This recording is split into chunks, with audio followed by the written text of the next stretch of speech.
bring in our chief foreign editor, Rob Parsons, who was listening in to that televised address with us. Rob, I mean, the president started by saying that doing nothing wasn't an option. Perhaps not too much of a surprise at these measures, given the gravity of the situation, though perhaps that curfew a little bit earlier than many had expected. Yeah, I mean, I think that's right, Tom.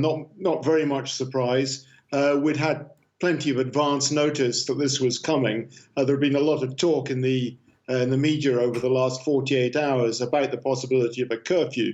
But as you say, a little bit of a surprise, I think, that it is to be introduced at 9 o'clock in the evening, 2100 hours, rather than later. That will be very concerning, in particular to restaurants, theatres, cinemas, those sort of places which depend on clientele arriving, especially around about 8 o'clock or so. It's going to be very much more difficult for them. President Macron said there would be financial support to compensate for their loss. But nevertheless, that will be a blow to a sector of the French economy, which in any case has suffered badly over the last few months, first of all, during that economic lockdown earlier this year. So, for them, I think this is a blow, but, not a surprise, certainly. It's interesting that schools, universities are not going to be affected. Education is to go on as normal. As far as businesses, pretty much the same as before.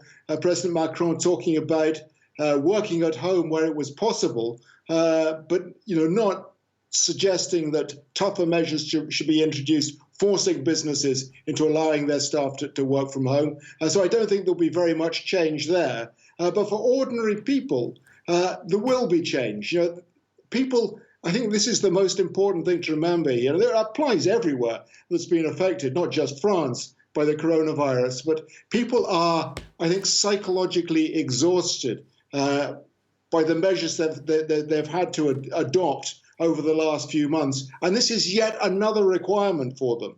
So it's a bit of a challenge in a way for the government. President Macron's popularity rating, or his approval rating for his efforts to deal with the coronavirus, has not been particularly good of late. It'll be interesting to see whether these measures will increase his approval rating or bring them down.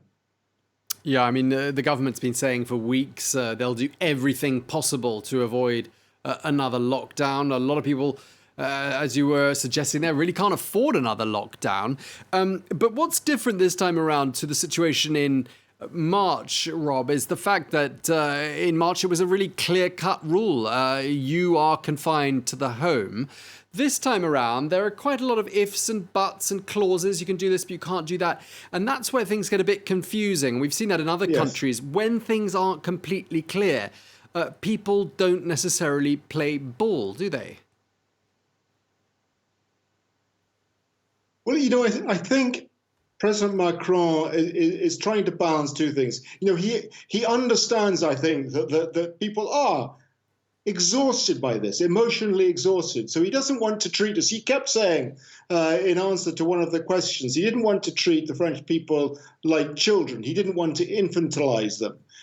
So he wasn't laying down too many rules about how visiting works. For instance, it's okay to visit your close family members. There's not that 6-person rule that you have in UK, for instance, or it's even tougher than that in UK since the new measures were introduced. That's not going to be introduced. You can go and stay in your family home, but I think, what he's trying to do is to make sure that everybody understands that 2100 is a really strict law from now on. You cannot go beyond it unless you have very good reasons for doing so. If you're going to work, for instance, clearly that entitles you to a pass. You can go to work. But if you're just planning to go to the restaurant, planning to go to the theatre, the cinema, forget it. That's not going to work. If you're out after 9 o'clock or after 9:15 and you're stopped by the police, you are going to get fined.